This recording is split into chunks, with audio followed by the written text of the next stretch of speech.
Welcome to our deep dive into the world of Coca-Cola. I think we all know Coke, right? The Yeah, red can, the fizz, the polar bears. But there's so much more to this company than meets the eye. that's right. It really is a global giant with a fascinating history. Yeah, and we're going to dig into all that today. Looking forward to it. We'll be using excerpts from the Wikipedia article on the Coca-Cola Company. So we're talking financials, brand portfolio, even some of the controversy. Sounds like a great plan. So let's kick things off with the origins of Coca-Cola. Right, let's go back in time. Way back to 1886. Imagine you got a headache, you go to the pharmacy, but instead of aspirin, the pharmacist gives you a drink. A drink for a headache. That's right. And that drink was actually the first Coca-Cola.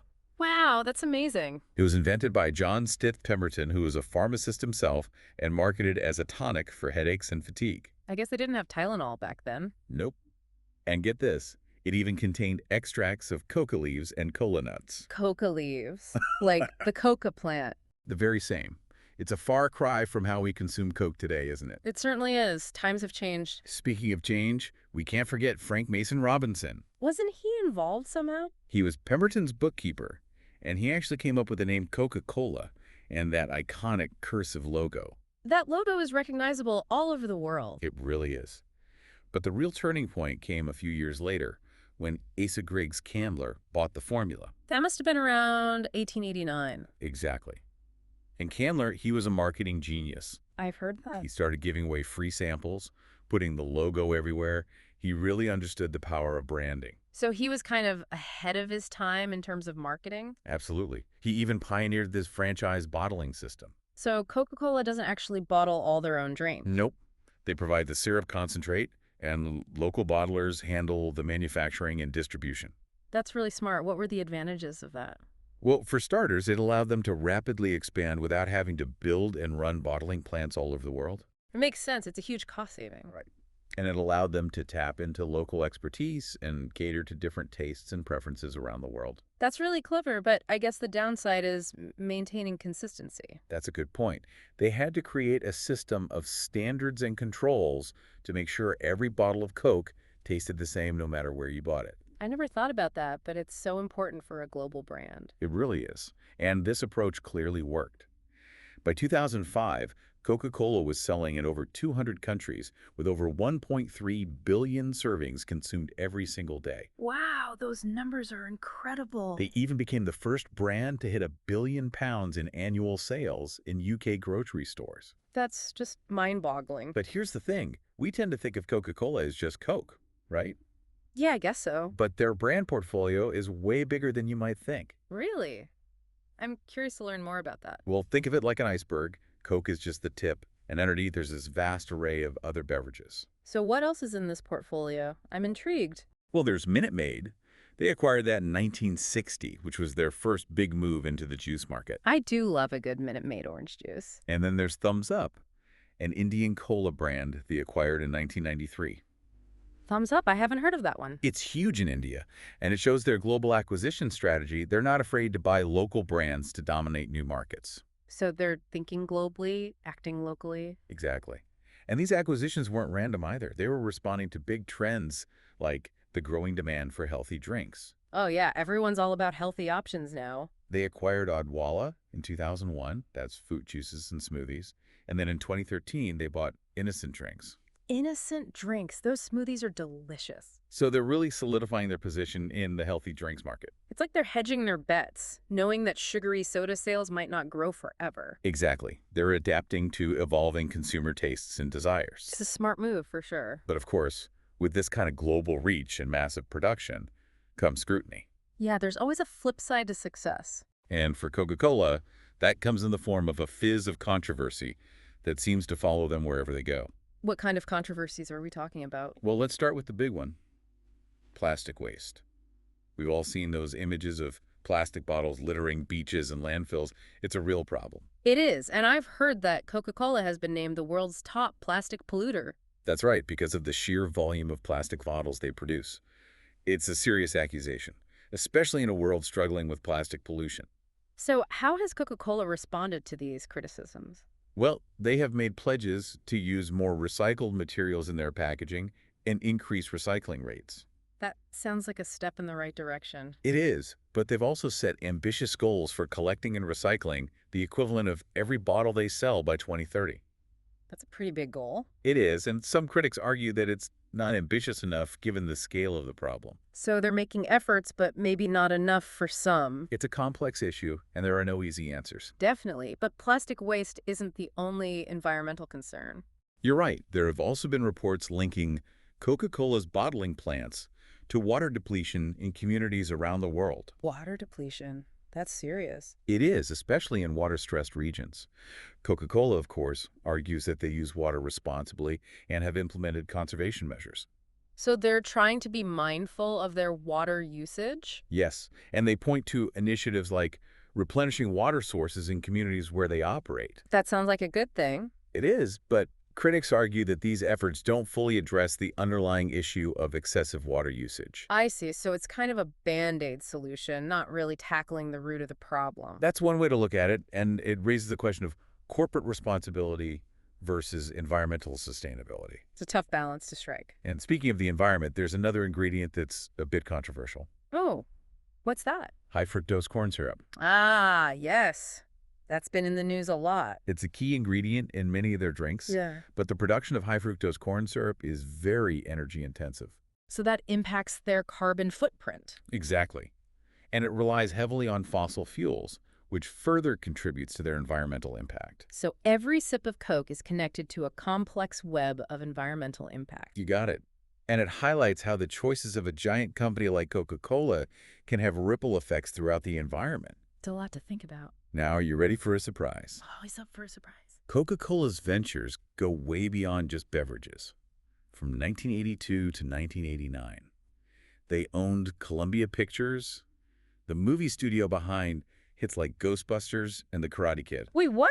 Coca-Cola owned a movie studio? That's wild. It's true. It might seem strange, but at the time it was part of a strategy to diversify and expand into the entertainment industry. It's not as far-fetched as it sounds when you think about it. Yeah, Coca-Cola was already a master of marketing and branding, so they saw the potential to leverage that expertise in Hollywood. Makes sense. They understood the power of storytelling and connecting with consumers on an emotional level. And speaking of connecting with consumers, we can't forget about the world of Coca-Cola. Oh, yeah, those attractions. They're like a mix of a museum, a theme park, and a giant advertisement for the brand. They're all about celebrating the brand and creating an immersive experience. Exactly. It's a brilliant example of experiential marketing, where they're not just selling a drink, but an experience and a memory. It's all about creating that emotional connection with the brand. Now, let's peek behind the curtain at the business side for a moment. Yeah. Coca-Cola has been publicly traded since 1919. Wow, that's a long time. To put it in perspective, if you had bought one share back then and reinvested the dividends, you'd be a multimillionaire today. No way. That's the power of long-term investing. Right. It's a testament to their ability to consistently grow and deliver value to shareholders over decades. Impressive. And a big part of that success is their bottling investments group. What do? They manage those bottling operations worldwide. They've consolidated bottlers over the years and often taken ownership stakes in key partners. So it's a way to maintain control over quality and distribution while still benefiting from local expertise. Precisely. And let's not forget about their sponsorship game. Coca-Cola is everywhere, from the Olympics and FIFA World Cup to NASCAR and even esports. Yeah, you see their logo everywhere. They understand the power of aligning their brand with events and experiences that resonate with their target audience. It's about building brand awareness and creating positive associations. But that global presence also comes with added scrutiny, and they face some serious accusations of racial discrimination within their U.S. workforce in the 2000s. Oh, I remember hearing about that. It was a major blow to their image and a reminder that even a company like Coca-Cola isn't immune to issues of social justice and equality. It's a stark reminder that every company has a responsibility to ensure fair and equitable treatment of all their employees. Absolutely. And then there was that controversy in 2021 when recordings of a Coca-Cola training course were leaked. I think I remember that one too. The course encouraged employees to be less white, which sparked accusations of reverse racism. It was a PR nightmare for them, and it really highlighted the complexities of discussing race and workplace culture. It certainly did. Yeah. We've covered a lot of ground here, but this is just the beginning of our deep dive into the world of Coca-Cola. I'm already fascinated, and we've only just scratched the surface. There's so much more to uncover, so make sure you join us for part 2, where we'll delve deeper into Coca-Cola's product lines and the controversies that have followed them over the years. I can't wait. Welcome back to our deep dive into the world of Coca-Cola. Yeah, it's been quite a journey so far. We've gone from those humble beginnings as a medicinal tonic all the way to their global empire, the marketing, the controversies. We've seen it all. But we're not done yet. Of course not. There's always more to discover. You mentioned earlier that their brand portfolio is way more than just sugary drinks. Oh, yeah, way more. We talked about Minute Maid, Thumbs Up, Odwalla, Innocent Drinks, all those acquisitions. Shows how they're adapting to those changing consumer preferences. They're definitely on top of that, but those weren't their only ventures. What else did they get into? I'm curious. Remember how they owned Columbia Pictures for a while? Oh, yeah, the movie studio. Well, that wasn't their only foray outside of soda. Really? Tell me more. Bottled water. Dasani, does that ring a bell? Dasani, of course. Everyone knows Dasani. They launched that back in 1999, and it quickly became one of the top-selling bottled water brands in the U.S. It was everywhere. But there was also a bit of a backlash, remember? What was it about again? People were saying it was just purified tap water sold at a premium price. Tap water and fancy packaging, right? Exactly. It generated some negative press, but it also showed their marketing genius. So, They took something as basic as water and made it desirable, even aspirational. they created a brand perception, elevated the whole idea of bottled water. And it worked. But bottled water wasn't the end of it. What else? They couldn't have just stopped there. Coffee. They made a huge move into the coffee market. No way. I had no idea. In 2019, they bought Costa Coffee for almost £4 billion. A massive deal. Costa Coffee, that's a big name, especially in Europe. It gave them a strong foothold in the global coffee market, and that was the goal. Smart move. Coffee is a huge market. So now they've got soda, juice, water, coffee. They're covering all the bases. It's all about diversification, right? But they haven't been afraid to experiment. You mean like try new things? Exactly. Yeah. Back in the 60s, they tried launching some new soda brands, Simba and Santiba. Simba and Santiba, never heard of those. They didn't last long. They were trying to target specific market segments, but it didn't work out. So even Coca-Cola has its flops. It happens, but it's all part of the process. They learn from those mistakes. And those failures can be valuable lessons, right? Absolutely. But they've also been really smart about tapping into that healthy drinks market. Which is kind of ironic considering their reputation, right? It might seem that way, but they've recognized the shift in consumer preferences. People are more health conscious now. Exactly. So they've expanded their portfolio to include those fruit juices, smoothies, teas, even plant-based milk alternatives. So they're not just about sugary drinks anymore. You're trying to appeal to everyone, even those who wouldn't normally go for a Coke. It's all about options, giving people what they want. We've talked about Minute Maid, Odwalla, but they also have Simply Orange, Honest Tea. I love honesty. And get this, they even have a stake in Monster Beverage, the energy drink giant. Wow, that's a surprise. They're hedging their bets, acknowledging that the future might not be as sugary as the past. That's a smart move. Got to stay ahead of the curve. But even as they expanded to healthier options, they still get criticized for their core products. Yeah, that high fructose corn syrup is still a hot topic. There's a lot of debate about its health effects, and it's a key ingredient in many of their drinks. So what have they done about that? Well, they've defended their use of it, saying it's safe and no different from other sugar. They're not backing down. But they have started introducing some products with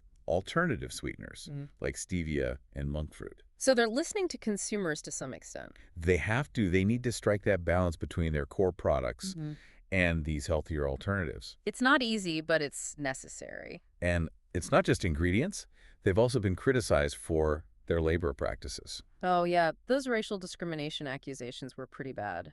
Back in the 2000s, those accusations really hurt their image. It's a big deal. They had to settle a class action lawsuit and make changes to address those issues. It was a wake-up call for them, and it showed the importance of diversity and inclusion. It's a reminder that every company, no matter how big or successful, needs to be vigilant about these issues. Absolutely. And we've talked about their environmental footprint, the plastic, the water. But there's also the energy consumption from their production processes, right? All that sourcing, manufacturing, distribution. It takes a lot of energy. And that contributes to their carbon footprint, which is already under scrutiny. They've taken steps to improve their sustainability practices. They have, but critics say they need to do more. and faster. The pressure is on, especially with climate change becoming such a big concern. And it's not just coming from environmental groups.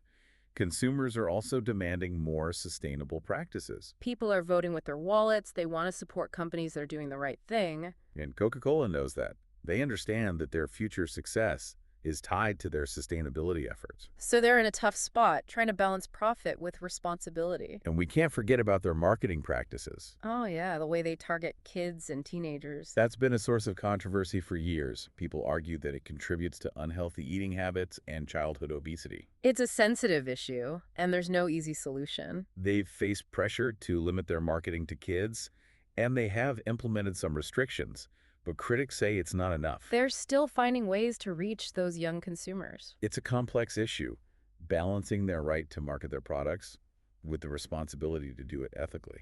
And as consumers become more aware of these issues, companies like Coca-Cola will have to be even more careful. So as you can see, there's a lot more to Coca-Cola than meets the eye. We've only just scratched the surface, but it's been a fascinating journey. We've explored their past, their present, and in part 3, we'll look ahead to the future. What challenges and opportunities await them? I'm eager to find out.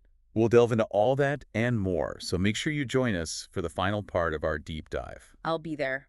Welcome back to the deep dive. We've spent the last 2 parts really getting to know Coca-Cola, their journey from a tiny pharmacy drink to this global giant. We've seen how they've mastered marketing, diversified their brands, and even navigated those controversies. It's been quite a ride.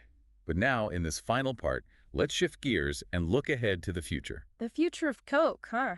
That's a big one. It is. So what's next for this iconic brand? What's on the horizon? Well, one thing's for sure, the beverage industry is constantly changing, and Coca-Cola has to adapt to survive. We've talked about how they're expanding into healthier options, juices, teas, even plant-based milk alternatives. Right. They're trying to cater to those health-conscious consumers. But are they doing enough? I mean, what other innovations are they pursuing? They're definitely not standing still. They're putting a lot of resources into research and development, exploring new ingredients, experimenting with new flavors. So what kind of things are they working on? Well, for one, they're developing drinks with less sugar, using natural sweeteners like stevia and monk fruit. So trying to keep that classic Coke taste, but without all the sugar. Exactly. They're also looking into functional beverages, drinks with added health benefits. Like probiotics or vitamins. Things like that. It's a smart move, but it's a tricky balance, right? It is. They need to appeal to those health-conscious consumers without alienating their core customers who love the original Coke. It's a tough line to walk, but they've got to stay ahead of the curve. And speaking of staying ahead of the curve, this might surprise you, but Coca-Cola is now making alcoholic beverages. Wait, what? Coca-Cola with alcohol? Yeah, you heard that right. In Huh. recent years, they've started dipping their toes into the alcoholic beverage market. Really? Like what kind of drinks? Hard seltzers, some other alcoholic drinks under existing brands like Topo Chico. Wow, that's a bold move. So, are they trying to become a big player in the alcohol industry? It seems more like a diversification strategy, tapping into those new markets. That hard seltzer market has exploded in recent years. Exactly, and they see an opportunity to leverage their brand recognition and distribution network. Smart move. They already have a huge advantage. But what about their traditional soda business? Is there still room for growth there? That's a good question. The sugary soda market has definitely been shrinking in developed countries. People are more health conscious, drinking less soda. But there's still a huge market for those drinks in developing countries. So they're focusing on those markets where soda consumption is still on the rise. Makes sense. Got to go where the growth is. But no matter where they're selling, they can't ignore the environmental impact. Right, all those concerns about plastic waste, water usage, carbon footprint. They've made commitments to reduce their impact, recyclable packaging, using recycled materials, water replenishment products. Sounds like they're taking it seriously. They are, but the question is, are they doing enough? A lot of people say they need to do more, and they need to do it faster. The pressure is definitely on. And it's not just from environmental groups. Consumers are demanding more sustainable practices. People are holding companies accountable, and Coca-Cola knows that. So it's clear that Coca-Cola is facing a pretty complex future, trying to balance all these competing demands. They've got global markets, changing tastes, social responsibility, environmental concerns. It's a lot to juggle. And the choices they make in the next few years will have a huge impact, not just on their business, but on the world. It's a big responsibility, and they're under a lot of scrutiny. So for you, the listener, The next time you reach for a Coca-Cola product, remember it's more than just a drink. It's a brand with a history, a global reach, and a future that's still being shaped. Think about those innovations they're pursuing, those challenges they're facing, and how their decisions impact the world. And as you take that sip, ask yourself, what role do you want Coca-Cola to play in the future? What kind of impact do you want them to have? That's something to ponder. Thanks for joining us on The Deep Dive.